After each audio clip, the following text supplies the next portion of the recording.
எல்லாரும் வெயிட் பண்ணிட்டு இருந்தாங்க. கோல்டு இறங்க போகுதுன்னு. அப்போ ஆரம்பிச்சது, ஏப்ரல் ஆரம்பிச்சது. இன்னைக்கு வந்து 13,000ல வந்து நிற்கிது 24 கேரட். அந்த நாட்டு மக்கள் அவ்வளோ விலை கொடுத்து வாங்கணும் அப்படின்னு பார்த்தீங்கன்னா அவங்களோட மந்த்லி சேலரி அதுக்கு அக்செப்ட் ஆகும். இந்தியா மாதிரி கண்ட்ரி, சைனா மாதிரி கண்ட்ரி எல்லாருமே அவங்களோட மணியில் க்ரூட் ஆயில் வந்து வாங்குறாங்க ரஷ்யாட்டேருந்து. அப்போ அமெரிக்கா என்ன சொல்லுது அப்படின்னா, நீங்கள் டாலரில் தான் நீங்கள் எல்லாமே வாங்கணும் அப்படின்னு சொல்கிறாங்க. இந்த உலக நாடுகள்லாம் யோசனை பண்ணுது, நம்ம பிரிக்ஸ் நாடுகள் கூட்டமைப்பில் சேர்ந்து நமக்கான நாணய கொள்கையை உருவாக்குவோம் அப்படின்னு சொல்லிட்டு எல்லாரும் டாலருக்கு எகெயின்ஸ்டாக போகிறாங்க. அப்போ தான் ட்ரம்ப்புக்கு வந்து வலிக்குது. டாலரில் டிரான்சாக்ஷன் நடந்துக்கிட்டு இருக்கு. டாலர் விலை, அவுன்ஸ் ரேட்டு வேர்ல்டு வைடு எல்லாருமே ட்ரேடு பண்ணிக்கிட்டு இருக்காங்க. ஸோ அங்கே விலையேற்றம் அங்கே நிர்ணயிக்கப்படுது. ஸோ அங்கே நிர்ணயிக்கப்பட்டப்ப இந்தியா நோக்கி வர்றப்ப இந்தியாலையும் அதுக்கு இறக்குமதிக்கு வரி போடுறாங்க, ஜிஎஸ்டி இருக்குது, எல்லாமே இருக்குது. அதோட ரேட் இந்தியாவில் வர்றப்ப பர் கிராம் வந்து 24 கேரட் வந்து 13,700 இன்றைக்கி போயிருக்கு. நிறைய பணம் வச்சுருக்கவங்க கோல்டில் போகலாம். ஸோ கம்மியாக பணம் வச்சுருக்கவங்க சில்வரை நோக்கி போகலாம். அவ்வளோதான். ஸோ இதில் வந்து 1 கிராம் வாங்கணும், 8 கிராம் வாங்கணும் அப்படின்னா 1 லட்ச ரூபா நீங்கள் இன்வெஸ்ட் பண்ணணும். இங்கே 1000 கிராம் வாங்குறதுக்கு 2,40,000 தான் தேவைப்படுது.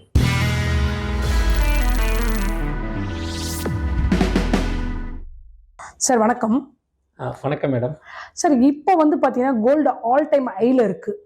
கோல்டு இப்படி கண்டினியூஸாக, அதாவது கிட்டத்தட்ட 2024 செப்டம்பர்லேருந்து ஆல் டைம் ஹைக்கு தான் போயிட்டே இருக்குது. Daily all time high.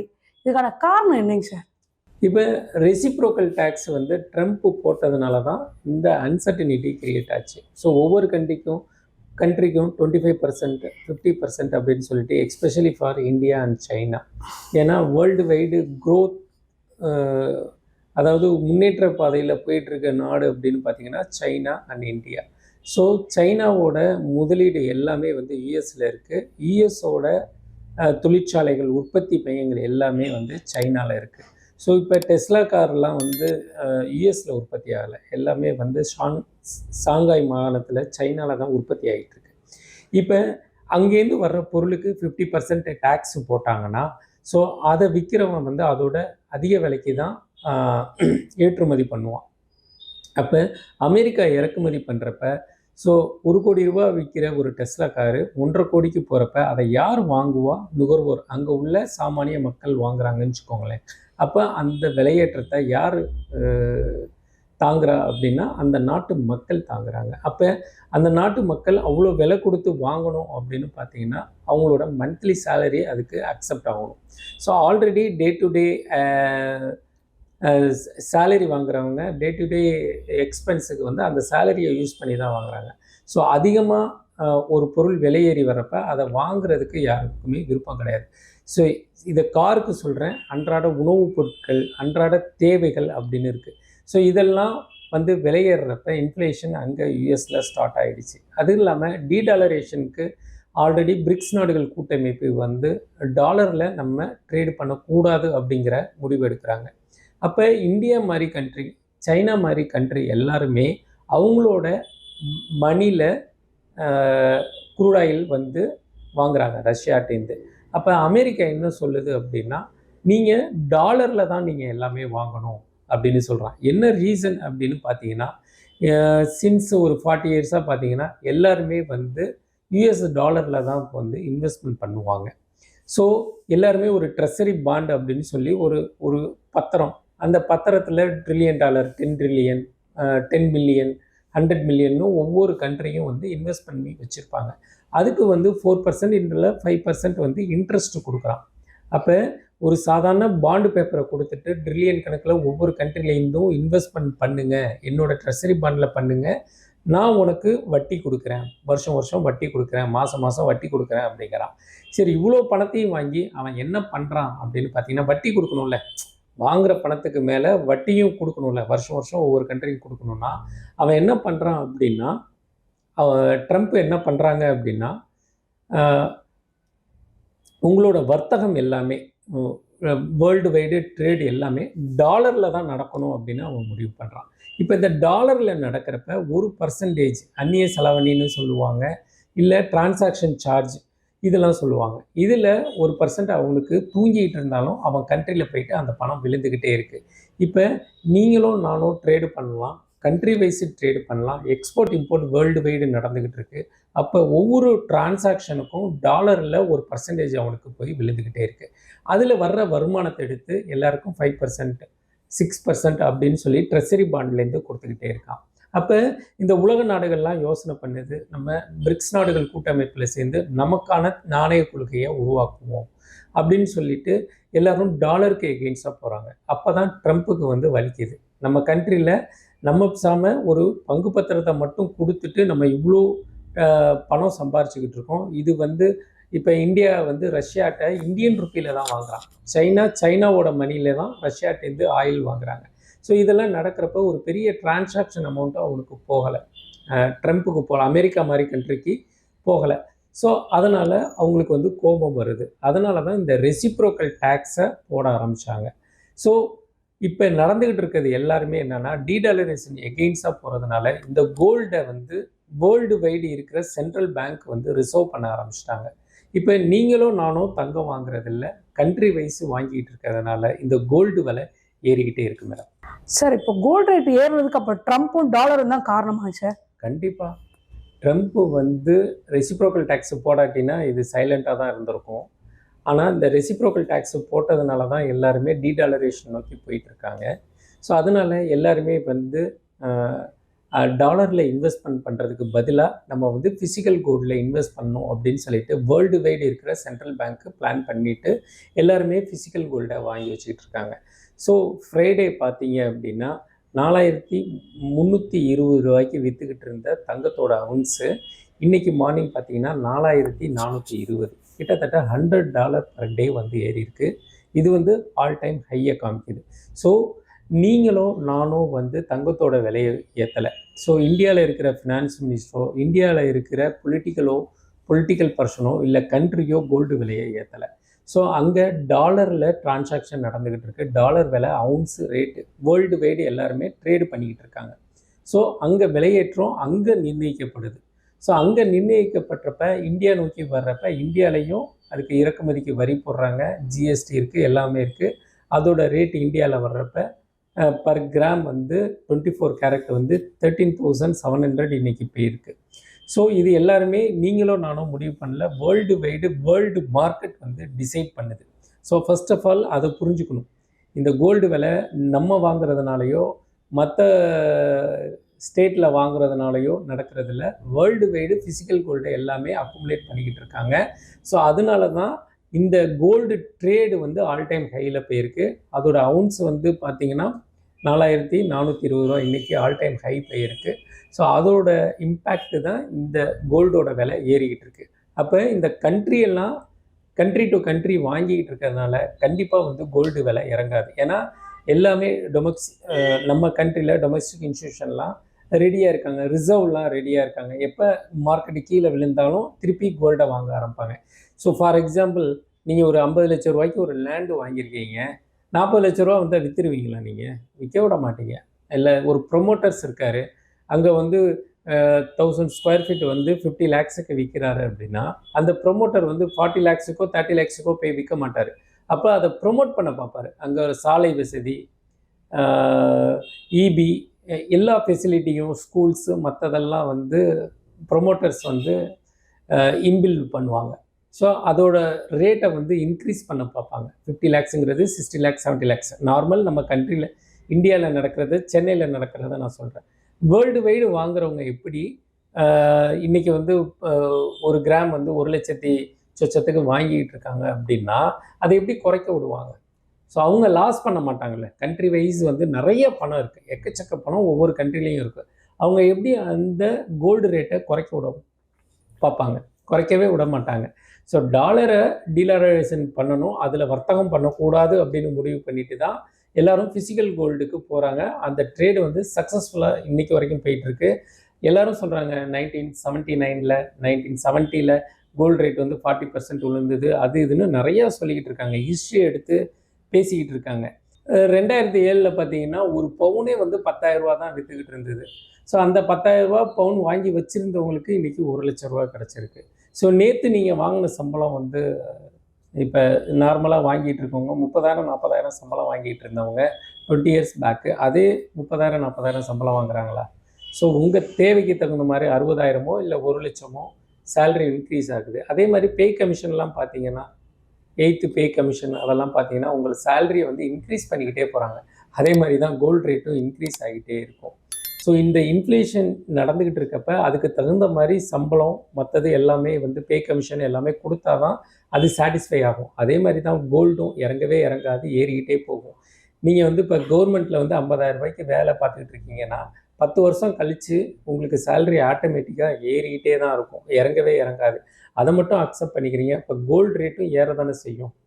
So world wide trading நடக்கிறப்ப கோல்டு ரேட்டை இறங்க விட மாட்டாங்க யாருமே. ஸோ அதே மாதிரி கவர்மெண்ட்டும் உங்கள் சேலரி வந்து என்றைக்குமே கம்மி பண்ணாது. ஸோ ஒவ்வொரு வருஷமும் உங்களோட சேலரி இன்க்ரீஸ் ஆகிட்டே இருக்கும். வேர்ல்டு வைடு நடக்கிறதும் இந்த கோல்டு ரேட்டு இறங்கவே இறங்காது, மேல் நோக்கி போகிறதுக்கான ரீசனை ஒரு கம்பேரிசனுக்காக தான் சொன்னேன். Don't mistake in me. So யாரும் வாங்கிட்டு இருக்க சம்பளத்துலேருந்து கம்மியாக கவர்மெண்ட் ஜாபில் இருக்கிறவங்க யாரும் வாங்க போகிறதில்ல. அதே மாதிரி கவர்மெண்ட் ஒவ்வொரு கண்ட்ரியில் இருக்கிற கவர்மெண்ட்டும் வாங்குறத அதை கீழே இறங்க விட மாட்டாங்க. ஸோ மேலும் மேலும் தங்கத்தை வாங்கிக்கிட்டே இருப்பாங்க. அதுக்கான மைனிங் ப்ராசஸ் வந்து ரொம்ப லெஸ்ஸாக இருக்கிறதுனால கோல்டு ப்ரைஸ் ஒன்றும் மேல் நோக்கி தான் போகும். அப்போ இனிமே வந்து கோல்டு ரேட் குறையிறதுக்கு வாய்ப்பே கிடையாதுங்க சார். இந்த கோல்டு ரேட் இன்னும் எவ்வளோ போகுங்க சார்? சிலர் வந்து பவுன் 2 லட்ச ரூபா போயிடும் அப்படின்றாங்க. உங்களோட கருத்து என்னங்க சார் இதில்? கண்டிப்பாக மேடம், கண்டிப்பாக இந்த கோல்டு ரேட்டு போகும். நான் வந்து எக்கனாமிக்ஸ் டைம்ஸில் பேட்டி கொடுக்குறப்ப ஏப்ரல் 2025ல் 8,400 இருந்தது. அப்போ ஒரு எக்கனாமிஸ்ட் சொன்னார் 38% இந்த கோல்டு வந்து குறைய போகுது அப்படின்னு சொன்னாங்க. எல்லாரும் வெயிட் பண்ணிட்டு இருந்தாங்க, கோல்டு இறங்க போகுதுன்னு. அப்போ ஆரம்பித்தது, ஏப்ரல் ஆரம்பித்தது. இன்றைக்கி வந்து 13,000ல் வந்து நிற்கிது. 24 கேரட்டு 22 கேரட் வந்து 12,700ல் வந்து நிற்கிது. அந்த ராலி அங்கே தான் ஆரம்பிச்சுது. ஸோ இன்றைக்கி மீடியாவில் வந்து ஒவ்வொருத்தவங்களும் இந்த கோல்டு ரேட்டை பற்றி தப்பாக பேசுகிறாங்க. கம்மியாகிடும்னு பேசுகிறாங்க, மார்க்கெட்டு மேலே ஏறிடும்னு பேசுகிறாங்க. ஸோ நிறைய ரூமர்ஸ் வேறு வந்துக்கிட்டு இருக்குது. எல்லாரையும் மக்களை எல்லாத்தையுமே பேனிக் ஆகிட்டே இருக்காங்க. ஸோ கோல்டில் இன்வெஸ்ட் பண்ணணுன்னு நினைக்கிறவங்க எல்லாருமே வந்து நல்லா பணம் வச்சுருக்கவங்க தான் இனிமேல் பண்ண முடியும். ஸோ இனிமேல் கோல்டில் நான் இன்வெஸ்ட் பண்ணணும் அப்படின்னா உங்கள் சேவிங்ஸ்லேருந்து 30% எடுத்து அதில் கோல்டில் இப்போ இன்வெஸ்ட் பண்ண ஆரம்பிச்சிங்கன்னா தான் ஸோ நெக்ஸ்ட்டு 5 இயர்ஸ் 10 இயர்ஸில் அது பெரிய இன்வெஸ்ட்மெண்ட்டாக மாறும். அதை விட்டுட்டு இன்றைக்கி நியூஸை பார்த்தீங்கன்னு வச்சுக்கோங்களேன், எல்லா சேனல்லையும் பார்த்தீங்கன்னா கிராம் 200க்கு குறைந்தது அப்படிங்கிறான். அடுத்தது பார்த்தீங்கன்னா 500 ரூபாய் ஏறியதுன்னு சொல்லிட்டு நம்மளை வந்து ஹார்ட் பீட் வந்து மேலேயும் கீழே எகிற விட்டுக்கிட்டே இருக்கான். நம்ம சாதாரண மக்கள், ஓகேங்களா? ஸோ நமக்கு ஏறிச்சுன்னா நமக்கு குழந்தைங்க இருக்குது, நாளைக்கு நகை போடணும், என்ன பண்ணுறதுன்னா அந்த பயம் வந்துடுச்சு. ஸோ நாளைக்கு குழந்தைங்களுக்கு கல்யாணம் பண்ணி வைக்கிறப்ப இத்தனை கிராம் போடணுமே, மாப்பிள்ளை வீட்டில் எப்படி கேட்பாங்களே, என்ன பண்ணுறதுன்னு அந்த பேனிக்கை வந்து இந்த சோஷியல் மீடியா வந்து யூஸ் பண்ணிக்கிறாங்க அவங்களோட டிஆர்பிக்காக. ஸோ அதெல்லாம் கிடையாது. கோல்டு ரேட்டு மேலும் மேலும் ஏற தான் போகுது. உங்களோட இன்வெஸ்ட்மெண்ட்டை மற்றதில் பண்ணாமல் கோல்டில் பண்ணிங்க அப்படின்னா சின்னதாக பண்ணிக்கிட்டே வந்தீங்கன்னா ஆவரேஜ் பண்ணிகிட்டே வரப்போ ஒரு லம்ஸ் ஆஃப் அமௌண்ட் வந்து அடுத்த 5 to 10 இயர்ஸில் கிடைக்கும். சார் கோல்டு ரேட் ஏறுறதுக்கு இவ்வளோ காரணம் சொல்கிறீங்க, இவ்வளோ இது இருக்குது. ஆனால் இந்த சில்வர் ரேட் ஏங்க சார் அதுவும் ஆல் டைம் ஆகி போகுது? இது வரைக்கும் இல்லாத அளவுக்கு உயர்ந்துட்டு இருக்கு. அதுக்கு என்னங்க சார் காரணம்? சில்வர் ரேட்டு உயர்றதுக்கு காரணமே என்ன அப்படின்னா, ஸோ இண்டஸ்ட்ரியலில் நிறையா யூஸ் பண்ண ஆரம்பிச்சிட்டாங்க. இவி மோட்டார், அதுக்கப்புறம் வந்து சோலார் பேனல். ஸோ நிறைய இண்டஸ்ட்ரியலில் வந்து நிறையா யூஸ் பண்ணிகிட்டு இருந்தாங்க. அதுக்கப்புறம் ஒரு முக்கியமான விஷயம் சொல்கிறேன். ஸோ க்ரூட் ஆயில் ரேட்டோட சில்வரோட ரேட்டு வந்து அதிகம். ஸோ காலங்காலமாக க்ரூட் ஆயிலை பேஸ் பண்ணி தான் இந்த வேர்ல்டு வைடு மார்க்கெட் நடந்துக்கிட்டு இருந்தது. இப்போ இவி சைடு எல்லாமே வந்துருச்சு. எல்லோரும் வந்து சோலார் பேனல், பேட்ரி யூஸ் பண்ண ஆரம்பிச்சிட்டாங்க. ஸோ இப்போ பார்த்தீங்கன்னா சில்வரோட ரேட்டு வந்து ஏறிக்கிட்டே இருக்குது. ஸோ லாஸ்ட் இயர் கம்பேர் பண்ணுறப்ப இந்த இயர் பார்த்தீங்கன்னா 100% சில்வர் ரேட்டு வந்து ஏறி இருக்குது. ஸோ இதோட தேவைகள் வந்து நாளுக்கு நாள் அதிகமாகிட்டுருக்கு. முன்னாடி க்ரூட் ஆயிலை பேஸ் பண்ணி வேர்ல்டு வைடு மார்க்கெட் ரன் ஆகிட்டு இருந்தது. க்ரூட் ஆயிலை விட இன்றைக்கி சில்வர் ரேட்டு வந்து அதிகமாகிட்டே இருக்குது. ஸோ நெக்ஸ்ட் இயரில் பார்த்தீங்கன்னா இந்த 240 230 நடக்கிறது. ஸோ 100% மேலே போகிறதுக்கு சான்சஸ் அதிகமாக இருக்குது அப்படின்னு நான் நம்புகிறேன். ஏன்னா தேவைகள் அதிகமாக இருக்குது. ஸோ ஆல்டர்னேட்டிவ் சொல்யூஷனுக்கு எல்லாருமே போயிட்டுருக்காங்க. எல்லாராலையும் கோல்டு வாங்கக்கூடிய சூழ்நிலை இல்லாதப்ப எல்லோரும் ஆல்டர்னேட்டிவ் சொல்யூஷன் வந்து இண்டஸ்ட்ரியல் யூஸ் பண்ணுற சில்வருக்கு தான் போவாங்க கோயிங் ஃபார்வர்ட். ஸோ அங்கே சின்னதாக பணம் வச்சுருக்கவங்க அதில் இன்வெஸ்ட் பண்ணி சின்ன சின்ன ப்ராஃபிட் எடுப்பாங்க. ஸோ ஒரு காலத்தில் 40 ருபீஸ் 30 ருபீஸ் இருந்த சில்வரு இன்றைக்கி ஒரு ஹியூஜ் இதை ரேலியை நோக்கி போயிருக்கு. இது மேலும் உயர்றதுக்கான சான்ஸு தான் அதிகமாக இருக்க ஒழிச்சியும் கீழே குறையிறதுக்கு வாய்ப்பு ரொம்ப ரொம்ப ரொம்ப ரொம்ப ரொம்ப கம்மி. சார் இப்போ ஒருத்தங்க இன்வெஸ்ட் பண்ணணும்னு நினைக்கிறாங்க, அவங்க கோல்டு வாங்குறதா சில்வர் வாங்குறதா சார்? எது வாங்கினா ஃபியூச்சர் நல்லாயிருக்கும்? சார் இப்போ ஒருத்தவங்க இன்வெஸ்ட் பண்ணணும் அப்படிங்கிறது அவங்களோட ஃபினான்ஷியல் பேக்ரவுண்டை பொறுத்து இருக்குது. நிறைய பணம் வச்சுருக்கவங்க கோல்டில் போகலாம். ஸோ கம்மியாக பணம் வச்சுருக்கவங்க சில்வரை நோக்கி போகலாம், அவ்வளோதான். ஸோ இதில் வந்து 1 கிராம் வாங்கணும், 8 கிராம் வாங்கணும் அப்படின்னா ₹1,00,000 நீங்கள் இன்வெஸ்ட் பண்ணணும். இங்கே 1000 கிராம் வாங்குறதுக்கு ₹2,40,000 தான் தேவைப்படுது. ஸோ பேஸ்ட் ஆன் உங்களோட ஃபினான்ஷியல் பேக்ரவுண்டு அதை பேஸ் பண்ணி நீங்கள் போங்க. ஆனால் நல்ல பொட்டன்ஷியல் கொடுக்கும். ரெண்டுமே வந்து நல்ல ஒரு இன்வெஸ்ட்மெண்ட். நீங்கள் வேறு யார்கிட்டையோ போயிட்டு பிஸ்னஸ் பண்ணுறது, மற்றதெல்லாம் ஒரு பிஸ்னஸ் ஆரம்பிக்கணும் அப்படின்னு சொல்லிட்டு பண்ணுறது, நிறைய எக்ஸ்பிரிமெண்ட் பண்ணுறது, புதுசாக அதை பண்ணலாம் இதை பண்ணலாம் அப்படின்னு நினைக்கிறதுக்கு பதிலாக ஒரு நல்ல இன்வெஸ்ட்மெண்ட்டாக கோல்டு ஆர் சில்வரில் பண்ணுறப்ப அதோட க்ரோத் வந்து பயங்கரமாக இருக்கும். உங்களுக்கு ஃபினான்ஷியல் ஃப்ரீடத்தை கொடுக்கும். நாளைக்கு இன் ஃப்யூச்சரில் உங்களோட ஏஜ் இப்போ 45 ஏஜில் இருக்கீங்கன்னா 55 ஏஜில் ரிட்டைர்மெண்ட்டில் ஒரு நல்ல ரிட்டர்ன்ஸை கொடுக்கக்கூடியது கோல்டு அண்ட் சில்வர் மட்டும்தான். சார் இந்த கோல்டு அண்ட் சில்வர் ரேட்டு அடுத்த கட்டம் எங்கே இருக்கும்? அடுத்த வருஷம் எண்டுக்குள்ளே என்னவா இருக்கும்? நீங்கள் கேட்குறதுலேயே கொஷின் இருக்குது. ஸோ போன வருஷம் கோல்டு ரேட்டு எவ்வளோ மேடம், சில்வர் ரேட்டு எவ்வளோ போன வருஷம்? 1 கிராம் வந்து 10,000 இருந்தது. 10,000 இல்லை, லாஸ்ட் இயர் நான் சொல்கிறது 7,500 இருந்ததுங்க சார் 1 கிராம். இந்த வருஷம் எவ்வளோ நடந்திருக்கு? 13,000 நெருங்கிக்கிட்டு இருக்கும். ஸோ அப்போ எத்தனை % ஏறி இருக்கு? கிட்டத்தட்ட 100%. 100%. சில்வர் வந்து 150% ஏறிடுச்சு. 150. ஸோ இதுக்கப்புறம் இந்த ரேலி வந்து ஒன்றும் அதிகமாக தான் ஆகும், குறையவே குறையாது. ஏன்னா வேர்ல்டு வைடு அக்குமுலேட் பண்ண ஆரம்பிச்சிருக்காங்க. ஒவ்வொரு கண்ட்ரியும் இப்போ சில்வரை வாங்க ஆரம்பிச்சிருக்காங்க, நிறைய டன் கணக்கில் வாங்கிக்கிட்டு இருக்காங்க. ஸோ அதோட தேவைகளும் அதிகமாகிட்டே இருக்குது. ஸோ 5 இயர்ஸ் பேக்கு எத்தனை பேர் சோலார் பேனல் போட்டிருந்தாங்க வீட்டில்? எத்தனை பேர் வந்து இவி பைக் வச்சுருந்தாங்க? இவி பைக்கு 2007 சைனாலேருந்து இந்தியாவுக்கு வந்துருச்சு. ஆனால் அப்போ ஃபெயிலியர். இப்போ 100 பைக்கு வாங்குறாங்கன்னா கிட்டத்தட்ட 60% பைக்கு வந்து ஆமாம் இவி பைக்கு தான் வாங்குறாங்க, எலக்ட்ரிக் ஸ்கூட்டர் தான் வாங்குறாங்க. அதே மாதிரி காரு அப்படின்னு பார்த்தீங்கன்னா எல்லா பிராண்ட்லேயும் வால்வோலேருந்து பிஎம்டபிள்யூலேருந்து எல்லா காருமே ஓகேங்களா, கிரிட்டா முதற்கொண்டு செல்டாஸ் கியா முதற்கொண்டு எம்ஜி எல்லா இதுலேயும் வந்து ஈவி கார் விட ஆரம்பிச்சிட்டாங்க. அப்போ தேவைகள் அதிகமாக இருக்குது, மறுசுழற்சிக்கு போகிறாங்க. ஸோ நம்ம வந்து இப்போ பார்த்தீங்கன்னா சோலார் பேனல், இப்போ எங்கள் வீட்டில் வந்து 3 கிலோவாட்டு நான் சோலார் பேனல் போட்டிருக்கேன். ஸோ எனக்கு வந்து பர் மந்த் வந்து 2 months ஒன்ஸ் வந்து 650 யூனிட் வந்து எனக்கு போகும். ஆனால் எனக்கு பார்த்தீங்கன்னா இப்போ 8,000 9,000 நான் இபி பில் கட்டிக்கிட்டு இருக்கப்ப நான் 1,20,000 தான் இன்வெஸ்ட் பண்ணேன். எனக்கு வந்து 265 மட்டும்தான் 2 months ஒன்ஸ் பில் வருது. அப்போ எல்லாருமே சோலார் பேனலுக்கு மறுசுழற்சிக்கு பணம் இருக்கிறவங்க நான் சொல்கிறேன், மறுசுழற்சிக்கு போயிட்டாங்க அப்படின்னா ஸோ கரண்ட்டை வந்து சோலார் பேனல் மூலயமா உற்பத்தி பண்ணி அதை கவர்மெண்ட்டுக்கு கொடுக்குறாங்க. ஆன்கிரிட் மெத்தடு நான் சொல்கிறது. ஸோ சார்ஜும் நீங்கள் போட்டுக்கலாம். இப்போ ஒரு வண்டிக்கு நீங்கள் ஃபுல் சார்ஜ் பண்ணணும் அப்படின்னா சர்வீஸ் ஸ்டேஷனில் போனீங்கன்னா ஒரு அமௌண்ட் வாங்குவாங்க, 1,500 or 2,000 based on your capacity, இவியோட கெப்பாசிட்டி. அதை நீங்களே வீட்டிலே இது பண்ணிக்கலாமே கரண்ட்டை. ஸோ எல்லாருமே வந்து மாற்று வழிக்கு போயிட்டுருக்காங்க. இப்போ வந்து ஒரு லிட்டர் பெட்ரோல் வந்து 102 நடந்துக்கிட்டு இருக்குது.